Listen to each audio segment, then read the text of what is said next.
Hello friends, and welcome back to another video. If you are new here, my name is Erin, and today we are going to be talking about some curriculum that was good for us this year and maybe some that didn't quite work out so well for us. Today's video is part of a collaboration that is hosted by Devine from Calm in the Chaos Homeschool and Shauna from Homegrown Homeschool.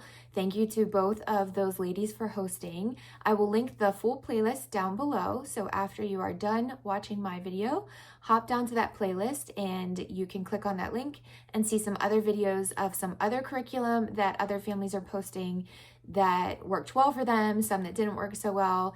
And I love watching videos and playlists like this because it gives me ideas of things that maybe work for other families in different seasons of life. And it's just really exciting and interesting to see some different takes on different things. And maybe some things that worked for me will not work for you or have not worked for you. And maybe some things that work for you would not work for me. And so that's the beauty of homeschooling, is that it's able to be made as individualistic as it needs to be made. And that's one of the benefits of homeschooling. So we are here today to discuss a few of those things. I'll link that playlist down below, and I'll also link Devine's channel and Shauna's channel down below. Go say hello to both of them. If you do not follow them, I highly recommend their channels. They are both very full of great homeschooling wisdom and multiple children advice, and Devine posts a lot of middle school and high school videos, which are super helpful in the season of life that I am in. So thank you all for being here if you are, and let's jump right in and talk about some of our curriculum feedback from this year. So I just want to mention a couple things, and I'm going to try not to make this video too long, but I also will sort of do a general end of year update, I guess you could say, or recap at this point. We are in our last week of official schooling for this school year. We should be done at the end of this week, and some of my kids have already started to finish up some of their books and things at this point, which is really exciting and always a really fun part of the year. Co-op finished for us 2 weeks ago, so has also freed up our Thursday mornings, and so that's been a little bit of a shift in our schedule. It's given us an additional day at home to work on some of our books, so that's another reason we've been able to finish up some of those at this point. So overall, I would say we had a really, really great year. Nothing went horribly wrong for us. I don't have a whole lot of negative feedback, which I guess is a good thing. I will go ahead and start with that. I went back and looked at my initial curriculum videos just so I was freshened up on what I had initially had in mind that we would use. And the only things that I noticed that we didn't do much of or didn't complete or that didn't work, I guess you could say, for us was typingclub.com. We honestly, I think, used for the first couple weeks of school, and that dropped off the radar, which is completely fine. That wasn't one of our main sources of curriculum or anything like that. It was really just extra practice. And my kids do use the computer often, and so they are getting typing practice and things like that. They also typed up some book reports and essays this year. And so that to me did not take top priority. And so that was something I initially mentioned that I thought we would use that we have not. So I do not have much of a review on that for you today. And also Spanish. I will be honest and say that my oldest was planning on doing some Spanish books and videos and things like that. Again, the first couple weeks we did maybe a handful of things, but that has also fallen to the wayside as well, which is a little disappointing. I do really, really want my children to do better with Spanish, but again, it's not something that's a necessity for us at this point, and so it did not make top priority for most weeks. And so I think those were the two things that really were different from what I initially had thought that we would be doing, that we didn't do. One other thing I wanted to mention was in my oldest video, so my 7th grader, in his video, I had mentioned that we were going to try to finish his unit study from the year before, so 2 years ago, the To Every Nation unit study. And I really, really love this unit study. I love all of the books that are recommended to be read with the missionaries in here. I love the content and all of those things that go along with this unit study. Unfortunately, we again did not finish this year. And so that was another thing that I wanted to mention that I had initially hoped to get done, but we did not. We got Elizabeth Elliot and we studied her. We read through the book. We read through the pages in here. We discussed her life and geography and all of those things. We just didn't get any further than that, which is okay. I'm fine with that. I don't know that we will try to pick up again with this next year. I don't have plans to at the moment. I am going to hold on to this, of course, because there are still quite a few other missionaries in here that we did not get done. I think there's 5 that we still have not read about. So with that being said, I'm going to hold on to this. I'm going to keep it on the shelf. Maybe a few years down the road, we will revisit this, and maybe we will just read the books that go along with the missionary and maybe not necessarily complete the unit study pages. I'm not quite sure yet, but this is something that I would recommend you to try if you're wanting to dive into missionary study or geographical study, anything like that. This is a really great unit study. I would say it's definitely geared more towards middle school and high school. Elementary school can definitely pick up on some of the things, and the maps and questions, they would absolutely understand. I would just say that some of the writing and the books are maybe just a little bit beyond elementary school, but there's absolutely nothing wrong with them sitting in. My youngest is 7, and she's in 1st grade, and she sat with us the whole time we read the Elizabeth Elliot story, and she really enjoyed it. So take that as you will, but I did also want to bring that up because it was something that I initially had said that I really wanted to finish, and we did not. We did get Elizabeth Elliot completed, but that was it. Okay, I think those were the only things I wanted to mention that didn't quite go as planned or that had changed a little bit from the beginning of the year. One other big thing that shifted for us this year was that Easton started working. My oldest is Easton. He's in 7th grade. And he started working this year officially with my husband at his shop. And he is now officially an employee. And so he had 2.5 days of working that he would get in, which interrupted our school schedule, our school schedule here at home. Of course, there's learning and things involved in that on its own, which we are extremely grateful for. And I'm very thankful that he has that opportunity and that he is learning how to save and work hard and all of the things that come with that. And so that sort of shifted things for us here at home. And so we weren't quite expecting that to happen at the beginning of the year. We knew at some point that that obviously would happen, that he would start working somewhere, but it happened so quickly, and I guess I just wasn't quite ready for it. But it just came so fast. But anyway, so that had just shifted our schedule a little bit here at home, and so that was something that was a little bit different than what we went into the beginning of the year for our structure. But again, very thankful for that, and it's been smooth and overall and has worked out really well, but we've just had to rearrange some things along the way this year, which is fine. And also Zoe started officially taking voice lessons a couple months back, and so that has also been one morning a week. We're driving about 40 minutes to get to her voice teacher's house, and so Tuesday mornings, actually, Tuesday is a day that my son is at work, and so that's sort of why I set that up that way, because our mornings already were looking a little different without him here. And so I set up Tuesday mornings, so me and the girls every other Tuesday morning hop in and take Zoe to voice lessons, and my youngest will take her work with us in the car and just work on some things or read to me while we're waiting for Zoe to finish her voice lesson. So that has been really amazing, and that's been a wonderful opportunity for her. And again, that's something at the beginning of the year that we did not anticipate, but was a blessing that popped up in the midst of everything. So those, I believe, were our major sort of schedule shifters this year, and family things that maybe changed a bit. Nothing else has really interrupted or changed as of this point, as far as what I'm remembering. And so let's talk about some things that stuck out to us this year and that worked really, really well. So we used America's History. This is the Tuttle Twins series of stories, America's History. This is volume 1 by Connor Boyack and Elijah Stanfield. And this was really, really good. We really, really enjoyed this year.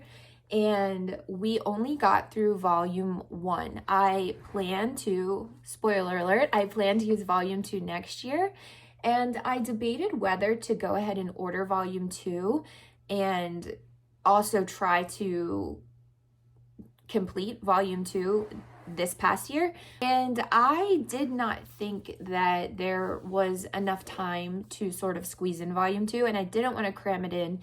And so we stopped here, and we basically just used this as a read aloud. We did not do many of the extra activities that were included in the packet that came when I purchased this book. But what I decided to do was, after we completed this, I went back in and I found some of the who is and who was books that lined up with some of the major people that we learned about in this volume. Some of the ones I'm thinking of right now is George Washington, Ben Franklin, Thomas Jefferson, Paul Revere, the Boston Tea Party, and we spent the past couple weeks reading through those read-alouds together as a family. We also made up a little timeline, and the kids drew some pictures inside with some of the dates that lined up with the major events and people that we learned about as we read through this together. And that's actually been really, really nice to sort of end the school year with some review of history, because history, I feel like for me, when I was younger, history was a very heavy topic, and I was not great at remembering historical events, especially dates and timelines and where they fell in the course of history. And I'm still not wonderful at it. But I feel like as I've gotten older, I enjoy it so much more now as I'm going through it with the children, that this was a really lovely piece to use, because I felt like it was just sort of made it into a story for us. And it really was engaging for all of the kids at the same time, and also myself. And then just finishing with those read alouds really tied everything back in. And we've just had fun creating our own little timeline, and the kids have each drawn some pictures, which has been really fun. And so that'll be something then that I can take to our evaluations to show the evaluator. And this was just really good. I was excited to use this. This was one of the things that I mentioned in the curriculum that I was excited to use for this year. And it really did prove to be a winner for us. And so I plan to order volume 2 and use volume 2 next year. And so yes, I highly recommend this. Again, it's more of like a storyline of historical events, which for us worked really well. And I thought that it really piqued my kids' interest much more than some other things that we've used in the past. And yes, this was good. Excited to use volume 2. And then the other thing that really stuck out for us this year was for the past 2 years, I have used, for my youngest, I have used a lot of the reading resources from JDA. Her website is jdalvarez.com. I'll link it down below. These have worked so well for my youngest.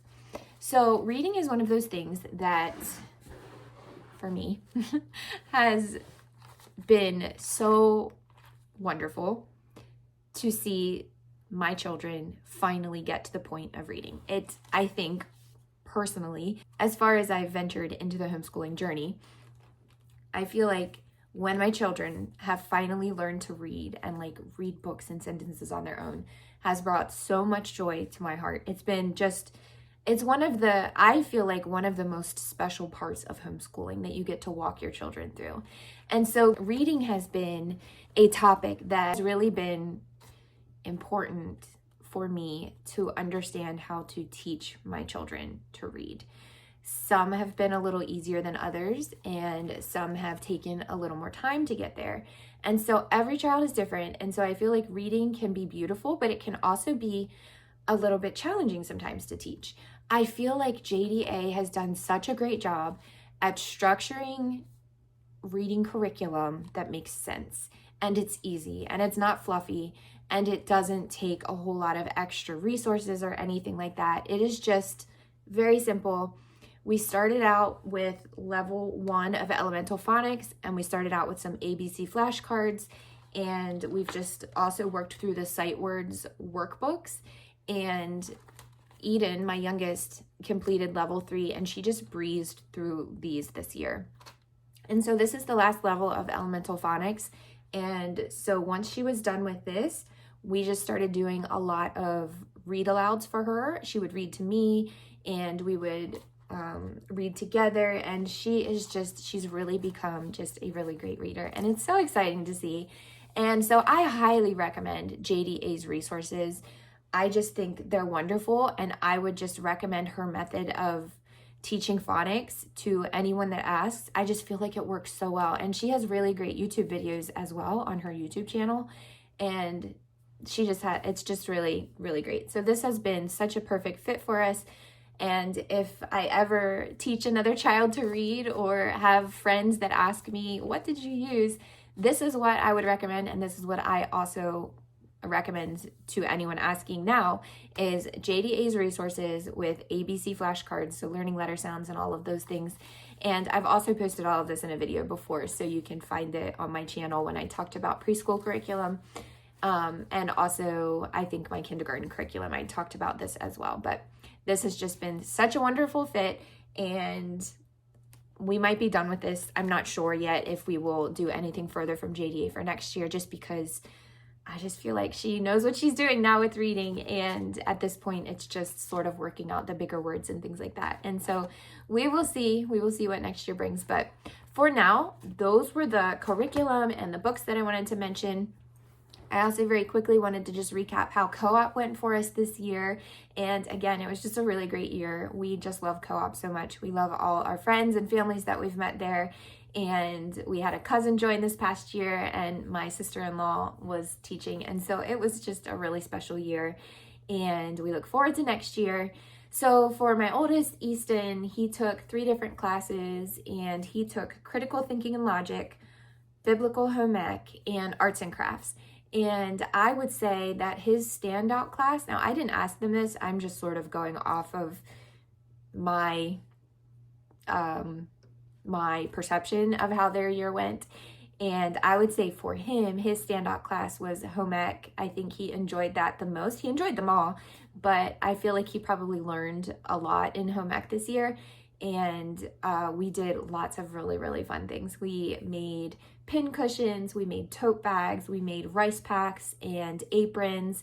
And then we were able to use our aprons to move into our cooking portion, where we learned all sorts of fun things like seasonings and fats, and how to make a grilled cheese and an omelet, and how to cut fruits and veggies properly. And it was just a really, really good year overall.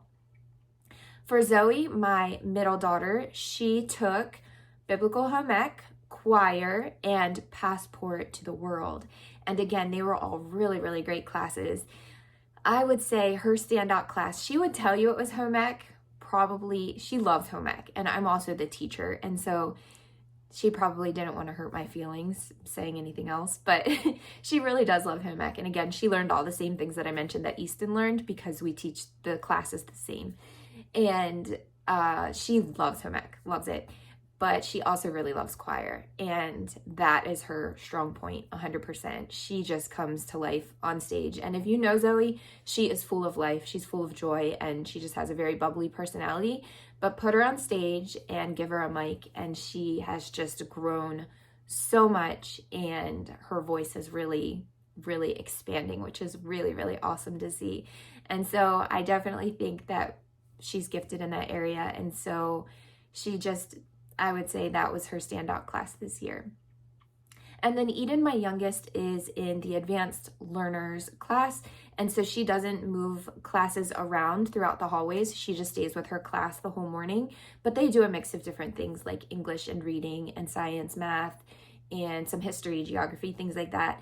And so she had a really great year as well. She has some really great teachers in there that do really, really fun things with them. And I would say her reading has absolutely grown this year, which has been great. And at the end of the year, they did a final project, which was they each had a geographical location that the teacher had assigned to them. And they had to do some research and create a project board and also present it to their class. And so it was her first time presenting anything to her class. And so that was a major stepping stone for her. And she was nervous, and I helped her do it, but she did a really great job with it. And we had a lot of fun researching and creating her project board, and she put a lot of time and hard work into it. And so it was just a really good year overall. The year for me was wonderful. I taught home ec 2 periods, and then my 3rd period I have off. And so yeah, it was just really amazing. The kids are wonderful, and I absolutely love teaching them so much. Of teaching kids how to sew and really be excited, and just there's just a certain level of joy that comes to my heart when I see them really excited and just loving learning those types of things. And there's just not much greater than seeing kids just love learning. And so I'm very thankful to be a part of that. And that, I believe, is everything I had on my list for today that I wanted to talk about. If you have any questions about anything I have mentioned, please leave them down below and I will do my best to answer them. Also, check the playlist out that I've linked down below. That will be there for you to click on next. Thank you for being here, and we will talk very, very soon.